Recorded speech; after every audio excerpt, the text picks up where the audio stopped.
अस्सलाम वालेकुम मेरे सादा से पाकिस्तानियों। मेरा नाम रेहान तारिक है और आप मेरा यूट्यूब चैनल देख रहे हैं। मुल्की सियासत एक दिलचस्प और फैसला कुन मोड़ में दाखिल हो गई है और ये बात मैं इसलिए कर रहा हूँ कि मेरे पास चंद ऐसी स्टोरीज़ हैं जो बड़ी इंटरेस्टिंग हैं, बड़ी तहलका खेज़ हैं और बड़ी कनेक्टेड भी हैं आपस में। सबसे पहले तो गुज़श्ता रोज़ DGISPR ने एक प्रेशर दिया जो बड़ा इंपॉर्टेंट था इस लिहाज से कि उसमें उन्होंने कुछ सियासी बातें भी की। वैसे तो DGISPR जिस वक्त प्रेस कॉन्फ्रेंस करते हैं तो उसके अंदर कुछ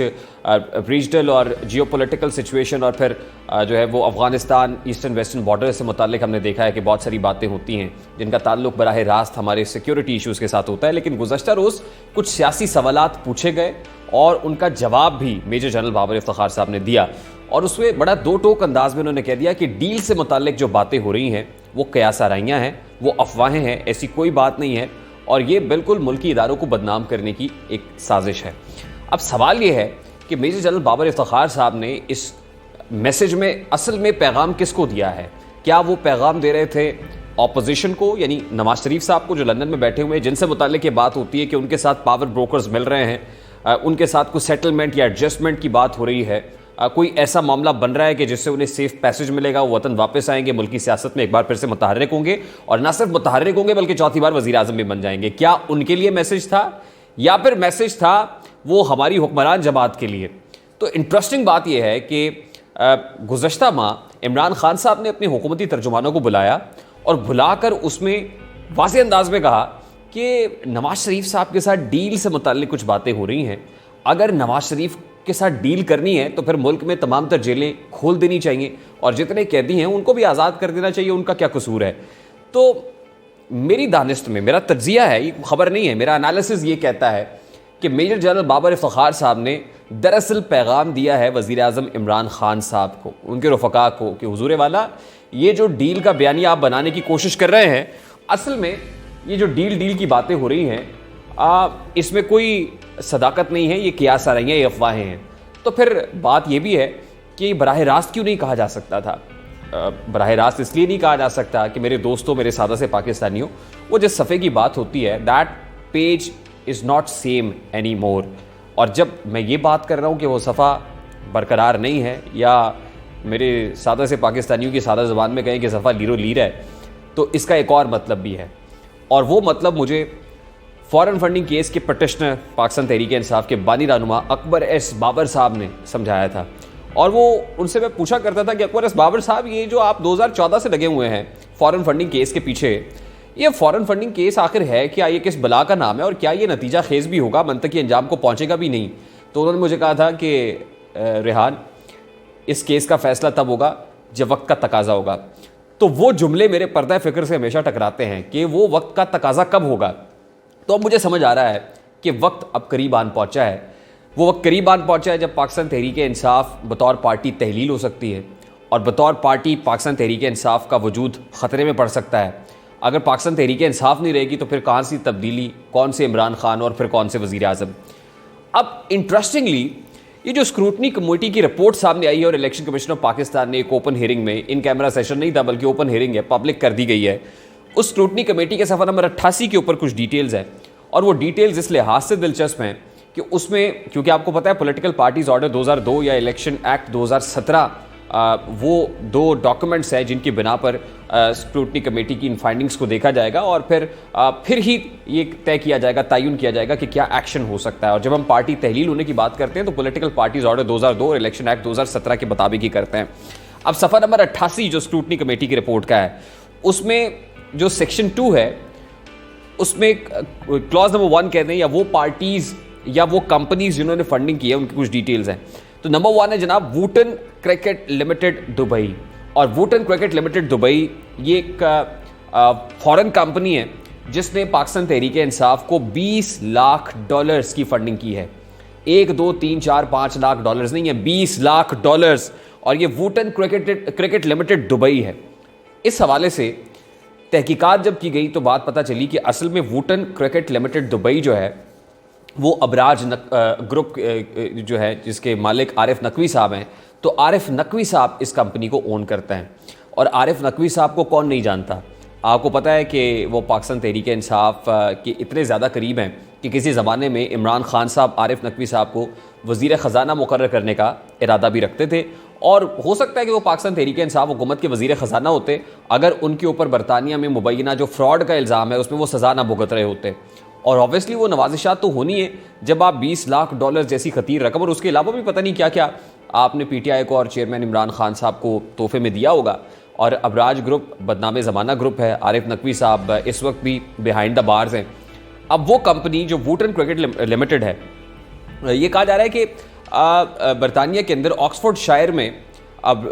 आरिफ नकवी साहब का एक पैलेस था और वो वुटन पैलेस के नाम से जाना जाता है, और उसी सिलसिले की एक कड़ी है वुटन क्रिकेट लिमिटेड भी, ये उनकी कंपनी है। और ये भी कहा जा रहा है, ये मुसद्दका इतलात तो नहीं है लेकिन पता चलाया गया है कि इसी नाम की एक कंपनी, ऑफशोर कंपनी भी रजिस्टर्ड है, और ये ऑफशोर कंपनी है जिससे पाकिस्तान तहरीक इंसाफ के UPL का जो बैंक अकाउंट है उसके अंदर $20 लाख ट्रांसफ़र हुए हैं।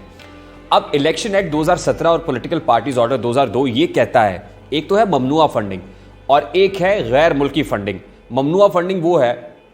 ऑब्वियसली उसका गैर मुल्की फंड जो गैर मुल्की ने तो ना की हो लेकिन उसके अंदर कुछ डिस्क्रिपेंसीज हो, उसके अंदर कुछ बेज़ाब्तगियाँ हों, इरेगुलरिटीज़ हों। अब जो ममनुआ फंडिंग होती है उसकी सज़ा तो ज़्यादा से ज़्यादा ये है कि जितने पैसे आए हुए हैं वो पैसे भाग के सरकार जब्त कर लिए जाते हैं, कॉन्फिस्केट कर लिए जाते हैं।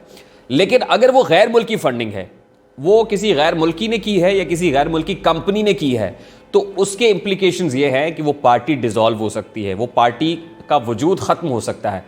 ये वुटन क्रिकेट लिमिटेड ऑब्वियसली गैर मुल्की कंपनी है और गैर मुल्की कंपनी से $20 लाख आना, this is something very strange and alarming at the same time Pakistan Tehreek Insaf के लिए, कि पाकिस्तान तहरीक इंसाफ पर इसके इम्प्लीकेशंस ये हो सकते हैं कि बतौर पार्टी तहलील हो सकती है। अब इससे भी ज़्यादा इंटरेस्टिंग एक और ख़बर आपके साथ शेयर करता हूँ जी, जो तहलका खेज़ है, और मुझे लग रहा है कि ये जो साल 2022 है वो सियासी लिहाज से बहुत गर्म है। वैसे तो मौसम के अतबार से कुछ खुनकी है, ठंडा है, लेकिन सियासत बहुत गर्म होने जा रही है।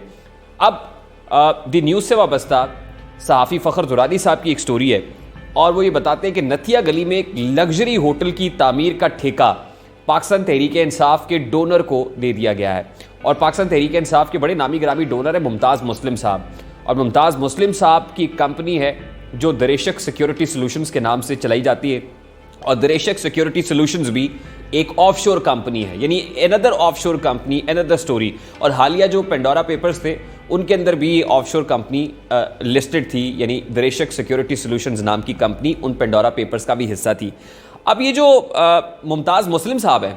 ऑब्वियसली ये ना सिर्फ डोनर है बल्कि इनको मुशीर मुकर्रर करने के डॉक्यूमेंट्स के ऊपर भी इमरान खान साहब दस्तखत कर चुके थे जनाब 2018 के अंदर। अब ये मामला क्या है, ये जो दरेशक सिक्योरिटी सॉल्यूशंस है ये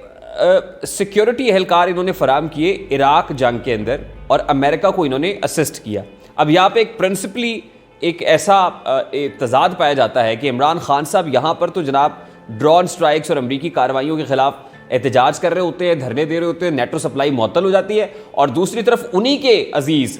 जो मुमताज़ मुस्लिम साहब हैं, जो उनके डोनर हैं, जो फंडिंग करते हैं जनाब अली, और उनको आप मुशीर मुकर्रर कर देते हैं। यानी कैसा खुला तजाद है, जैसे सुहेल वड़ाइल साहब कहते हैं क्या ये खुला तजाद नहीं, तो ये खुला तजाद नहीं है हुजूरे वाला। और फिर ना सिर्फ ये कि प्रिंसिपली ये बात मुख्तलिफ है बल्कि ये ऑफशोर कंपनी है और ऑफशोर कंपनी आपको डोनेशन दे रही है, यानी फॉरेन फंडिंग केस के तनाजुर के अंदर भी ये दरेशक सिक्योरिटी सॉल्यूशन बड़ी इंटरेस्टिंग और बड़ी अहमियत की हामिल है। अब इनसे भी जनाब आपने पैसे लिए हैं, तकरीबन $2,04,989 का अतिया ये पार्टी को दे चुके हैं। वो $20 लाख आरिफ नकवी साहब की तरह तो नहीं है, लेकिन ये भी तकरीबन $2,04,979 हैं। और मैं आपको ये भी बता दूं मेरे साथ ऐसे पाकिस्तानियों कि ये जो इसमें स्केलेबिलिटी का इशू नहीं है कि स्केल कितना, वॉल्यूम कितना बड़ा है, बल्कि जो गैर मुल्की फंडिंग है उस हवाले से कानून ये कहता है, पहले तो कानून में ये था कि वो फंडिंग का स्केल देखा जा सकता है कि कितना वॉल्यूम ऑफ फंड क्या है, लेकिन अब अगर एक पेनी की भी गैर मुल्की फंडिंग है ना जी, तो पार्टी आपकी डिसॉल्व हो सकती है। अब ऐसा नहीं है कि अगर इतनी लिमिट है या ये थ्रेशहोल्ड है, इतनी फंडिंग है तो जायज़ है, इतनी फंडिंग है तो ये हराम है, ऐसा नहीं है। जितनी भी फंडिंग है और गैर मुल्की है, इस्टेब्लिश हो जाती है, तो इसका मतलब ये है कि आपकी पार्टी का वजूद बराह रास्त खतरे में पड़ जाता है। अब मुमताज़ मुस्लिम साहब जो खैबर पख्तूनख्वा के वज़ीर आला से मिलते हैं और वज़ीर आला से मुलाकात के बाद जनाब बहुत सारी क़यास सराइयाँ होती हैं, उस वक्त तो कोई ख़बर सामने नहीं आती, लेकिन ये पता चलता है कि जून 2021 के अंदर खैबर पख्तूनख्वा के वज़ीर आला ने उनकी खिदमात के एतराफ़ में लाखों डॉलर्स का जो कॉन्ट्रैक्ट है नथिया गली में लग्जरी होटल तामीर करने का वो मुमताज़ मुस्लिम साहब को दे दिया है। यानी ये नेपोटिज़म की एक बदतरीन मिसाल है। यानी खान साहब जो कहते थे कि एहतसाब शुरू होगा मुझसे, फिर मेरे वज़ीरों से, फिर मेरे मुशीरों से, और एक ट्रिकल डाउन इफेक्ट है, नीचे तक जाएगा। तो ये एक बहुत बड़ा क्वेश्चन मार्क है हुजूर वाला आपके एहतसाब के ऊपर भी। और आप जो नेपोटिज़म के अगेंस्ट बात करते थे, नेपोटिज़म नहीं है तो क्या है? वो कहते हैं ना कि पंजाबी की मिसाल है कि अन्ना वंडे रियोड़ियाँ तो मुड़ मुड़ अपने आनू, यानी अपने लोगों को ही आपने जनाब नवाजना है अगर बार बार, तो फिर पाकिस्तानी अवाम मर जाए, जिनके ऊपर आप मिनी बजट की सूरत में टैक्सेस डाल देते हैं, जिनको आप कहते थे कि IMF के पास जाना खुदकुशी के मुतरातिफ होगा, लेकिन ना खुदकुशी करते हैं, यहाँ पर लोग खुदकुशियाँ करने पर मजबूर हो गए हैं। तो ये एक और कनेक्टेड स्टोरी है इसी फॉरेन फंडिंग केस के साथ, और ये फ़खर दुरानी साहब ने at this point in time unfold की है कि जब ये एक बहुत बड़ी ज़र्ब हो सकती है ना सिर्फ पार्टी चेयरमैन के ऊपर बल्कि उनकी अपनी पार्टी के ऊपर। तो मेरे साथ ऐसे पाकिस्तानियों, इस ठंडे जनवरी के अंदर सियासत बहुत ज़्यादा गर्म हो गई है, और कल की DGISPR की press conference, foreign funding case के अंदर जो कुछ राज सामने आ रहे हैं, वो आरिफ नकवी साहब की सूरत में हो, मुमताज़ मुस्लिम साहब की सूरत में हो, तो मुझे कहना पड़ता है इस वक्त पंजाबी में, जैसे खुद ही पाकिस्तान तहरीक इंसाफ के एक और बड़े खूबसूरत इंसान ने ये टेलीफोन के ऊपर कहा था कि गल वध गई है मुख्तारिया, तो गल वध गई है मुख्तारिया। Let's see